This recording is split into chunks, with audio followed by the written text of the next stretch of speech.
Hello everyone, take out your history book, open page number 69. Here the chapter 7, new questions and ideas. इसके हम कुछ part पढ़ चुके हैं. न्यू क्वेश्चन एंड आइडियाज़, इसमें हमने गौतम बुद्ध के बारे में पढ़ा है. गौतम बुद्ध जिनका जन्म 2500 साल पहले हुआ था और उनने यंग एज में अपना घर छोड़ दिया था. अपने कंफर्ट जोन से वो बाहर निकले थे क्योंकि उन्हें बहुत सारा नॉलेज गेन करना था. इसके लिए वो इधर उधर भटकते थे, लोगों से बात करते थे, डिस्कशंस होते थे जिससे उनको बहुत नॉलेज गेन होता था. और फिर उनने अपने नॉलेज को बांटना शुरू कर दिया, शेयर करना शुरू कर दिया और लोगों को टीच करना स्टार्ट कर दिया. और धीरे धीरे जो उनके उपदेश थे, उनकी जो गाइडलाइंस थी, वो लोगों को सिखाने लगे. Now open page number 69. Jainism. अब हम जैनिज़्म के बारे में पढ़ेंगे. आप जैन धर्म के बारे में तो जानते ही होंगे, उसी से रिलेटेड है जैनिज़्म. वो जैन धर्म के बारे में ही इस टॉपिक में है. The most famous thinker of Jainism Vardhamana Mahavir also spread his message around this time, that is 2500 years ago. जैसे कि गौतम बुद्ध ने 2500 साल पहले 2500 साल पहले उनका जन्म हुआ था, वैसे ही वर्धमान महावीर का भी जन्म 2500 साल पहले हुआ था. He was a Kashri prince of the Lichkavis, a group that was a part of Vaji Sangh, about which we read in chapter 6. जैसे कि गौतम बुद्ध भी काष्टी धर्म से थे, मतलब रूलर की फैमिली से बिलोंग करते थे, वैसे ही वर्धमान महावीर भी काष्टी धर्म से थे. और वो कहाँ से बिलोंग करते थे? लिच्छविस से. वो किसके पार्ट थे? वाजी के पार्ट थे. हमने चैप्टर 6 में वाजी के बारे में पढ़ा था. हमने जन और संघ के बारे में पढ़ा था. वो संघ मतलब लोगों से मिलजुल कर जो रहते थे, जो एक परिवार बनाते थे, जो एक ही धर्म के एक ही उपदेश से चलने वाले लोग थे, वो से संघ बोलते हैं. At the age of 30, he left home and went to live in the forest. 30 साल की उम्र में वर्धमान महावीर ने अपना घर छोड़ दिया और वो जंगल में रहने के लिए चले गए. For 12 years, he led a hard and lovely life, at the end of which he attained enlightenment. 12 साल उनने बहुत सारी तपस्याएं की, बहुत हार्डवर्क किया, बहुत सारे संघर्ष किए. उसके बाद उन्हें नॉलेज की ज्ञान की प्राप्ति हो गई थी, मतलब उन्हें नॉलेज मिल गया था. जैसे कि गौतम बुद्ध ने पीपल के पेड़ के नीचे तपस्या की थी, ध्यान किया था, उसके बाद उनको नॉलेज की प्राप्ति हुई थी, नॉलेज गेन हुआ था. वैसे ही वंदा महावीर ने 12 साल तक तपस्या की थी जंगल में. वो जंगल में रहते थे. उनने 30 साल की उम्र में अपना घर छोड़ दिया और वो जंगल में रहने के लिए चले गए. और 12 साल तक उन्होंने तपस्या की और बहुत हार्ड लाइफ जी थी. और एट द एंड उनको भी नॉलेज गेन हो गया था, उन्हें भी ज्ञान की प्राप्ति हो गई थी. He taught a simple doctrine: men and women who wish to know the truth must leave their homes. उनने सिर्फ सिंपली लोगों को ये सिखाना शुरू कर दिया, अगर तुम्हें नॉलेज चाहिए, अगर तुम्हें बहुत नॉलेज गेन करना है, तो तुम्हें चाहे वो तुम आदमी हो चाहे तुम औरत हो, तुम्हें अपना घर छोड़ना पड़ेगा. They must follow very strictly the rules of अहिंसा, which means not hurting or killing living beings. जैसे कि महात्मा गांधी अहिंसा को फॉलो करने के लिए बोलते हैं, वैसे ही वंदा महावीर का भी यही था. वो बोलते थे अहिंसा को फॉलो करो. अहिंसा का मतलब होता है कि किसी के साथ मारपीट नहीं करो, किसी को हर्ट नहीं करो, किसी का दिल नहीं दुखाओ और किसी को मारो नहीं. All beings, said Mahavir, long to live. Her human being को, हर इंसान को ज़्यादा टाइम तक रहने की इच्छा होती है, हर टाइम वो बहुत साल रहना चाहते हैं, इसलिए हमें किसी को भी मारना नहीं चाहिए. To all things life is dear. सबके लिए एक लाइफ बहुत अच्छी चीज़ होती है, सब अपनी लाइफ को जीना चाहते हैं.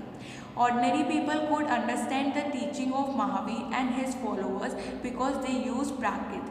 जैसे गौतम बुद्ध अपना मैसेज, अपना उपदेश लोगों तक पहुंचाना चाहते हैं और वो प्राकृत लैंग्वेज यूज़ करते हैं जिसको समझना सबके लिए उस टाइम में अर्ली पीपल के लिए बहुत ईजी होता था. ऐसे ही जो महावीर होते थे, वो भी जो वर्धमान महावीर थे, वो भी प्राकृत लैंग्वेज यूज़ करते थे ताकि लोगों को बहुत आसानी से समझ में आए. There were several forms of Prakrit used in different parts of country and named after the regions in which they were used. अलग अलग फॉर्म्स होते हैं प्राकृत के जो अलग अलग कंट्रीज़ में यूज़ किए जाते हैं। प्राकृत एक लैंग्वेज है जो लोगों द्वारा भाषा बोली जाती है। For example Prakrit spoken in Magadha was known as Magadhi. जो प्राकृत लैंग्वेज है वो मगधा में बोली जाती है और उन्हें उस लैंग्वेज को मगधा में क्या बोला जाता है, मागधी बोला जाता है। Followers of Mahavir who were known as Jainas had to lead very simple life begging for food. जो महावीर होते हैं वो कैसी लाइफ जीते हैं, जैनास लाइफ जीते हैं। उनकी लाइफ बहुत सिंपल होती है, उनको कोई मोह माया नहीं रहती है और वो अपने खाने के लिए लोगों से बेग करते हैं, मतलब लोगों से भीख मांगते हैं। They had to be absolutely honest and were especially asked not to steal. वो बहुत सच्चे होते हैं और वो किसी से कोई चीज़ चुराते नहीं हैं। सील का मतलब होता है चुराना, स्टील का मतलब होता है चुराना। Also they had to observe celibacy, और वो किसे ऑब्जर्व करते हैं, सेलिब्रेसी। सेलिब्रेसी का मतलब होता है कोई मोह माया नहीं, ना ही वो शादीशुदा होते हैं, वो सेलिब्रेसी को फॉलो करते हैं। And man had to give up everything including their clothes, और जो मैन होते हैं उन्हें सब कुछ त्याग, अगर उन्हें जैनस में जाना होता है तो उन्हें सब कुछ त्याग करना होता है, उन्हें सब मोह माया छोड़नी होती है। इवन उनको अपने कपड़े भी उतारने होते हैं, वो लोग कपड़े भी नहीं पहनते हैं। जो लोग संन्यास ले लेते हैं वो लोग कपड़े भी नहीं पहनते हैं, उन्हें बिल्कुल सच्ची लाइफ जीनी होती है। वो अपने खाने के लिए लोगों से बेगिंग करते हैं, भीख मांगते हैं, और वो बहुत सच्चे होते हैं। वो किसी की भी कोई भी चीज़ चुराते नहीं हैं और बहुत सिंपल लाइफ जीते हैं। Now turn the page, open page number 17. It was very difficult for most men and women to follow these strict rules. बहुत ज़्यादा मुश्किल होती है मैन और वुमेन के लिए इन रूल्स को, इन नियमों को फॉलो करना। Nevertheless thousands left their homes to learn and teach the new way of life. फिर भी 1000 से भी ज़्यादा लोग जो थे वो अपने घरों को छोड़कर ये लाइफ को जीने के लिए, इस लाइफ को सीखने के लिए निकल पड़े थे। Many more remained behind and supported those who become monks and nuns, provided them with food. जो इन धर्मों को फॉलो करते हैं वो कुछ चीज़ें त्यागते नहीं हैं, उन्हें मॉन्क्स और नन्स बोलते हैं। जो इन धर्मों को फॉलो करते हैं लेकिन इनके लिए कोई भी चीज़ त्यागते नहीं, अपना घर नहीं छोड़ते, अपने परिवार को नहीं छोड़ते, उन्हें मॉन्क्स और नन्स बोला जाता है। और वो इन लोगों को, जो लोग अपना घर छोड़ देते हैं, संन्यास ले लेते हैं, उन लोग को फूड भी प्रोवाइड करते हैं क्योंकि वो उन धर्मों को फॉलो करते हैं। Jainism was support mainly by traders, farmers who had to kill insects to protect their crops. जो जैनिज्म होते हैं उसमें मेनली ट्रेडर्स होते हैं। ट्रेडर्स मतलब जो बाइंग और सेलिंग गुड्स और सर्विसेज को बाइंग और सेलिंग्स करते हैं, मतलब कि जो सामान बेचते और ख़रीदते हैं वो ट्रेडर्स होते हैं। ट्रेडर्स ही जनरली जैनिज्म को फॉलो करते, सपोर्ट करते हैं। फार्मर्स के लिए बहुत मुश्किल है जैनिज्म को सपोर्ट करना या फॉलो करना। क्यों? क्योंकि जब वो खेती बाड़ी करते हैं तो उन्हें अपनी फसल को, अपने क्रॉप्स को बचाने के लिए जो उसमें कीड़े लग जाते हैं उन्हें मारना पड़ता है। और जैनिज्म में साफ होता है कि अहिंसा को फॉलो करो, किसी को भी मारना नहीं है। इसलिए फार्मर्स के लिए जैनिज्म फॉलो करना बहुत डिफ़िकल्ट होता है। Found it more difficult to follow the rules, बहुत डिफ़िकल्ट होता है फार्मर्स के लिए जैनिज्म के रूल फॉलो करना। Over 100 of years Jainism spread to different parts of north India and to Gujarat, Tamil Nadu and Karnataka.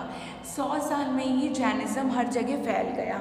North India में भी आपको जैनिज्म देखने मिलेंगे, गुजरात में भी, तमिलनाडु में भी, कर्नाटका में भी। जैनिज्म जैसे ही स्टार्ट हुआ उसके 100 साल में भी ये इन सब रीजन्स में फैल चुका था। The teaching of Mahavir and his followers were transmitted orally for several centuries. They were written down in the form in which they presented available at the place called Vallabhi in Gujarat about 1500 years ago. 1500 साल पहले वो एक place में गए थे जो वालाभी place थी गुजरात में, और वो वहाँ पे जाके जो जैनिज्म, जो इन धर्मों को फॉलो करते हैं, जब वो पूरी तरह से त्याग देते हैं तो जब वो जहाँ पे रहते हैं ना वहाँ पे वो लोग उनके जो रूल्स होते हैं, उनके जो उपदेश होते हैं वो लिखना शुरू कर देते हैं। Okay, thank you.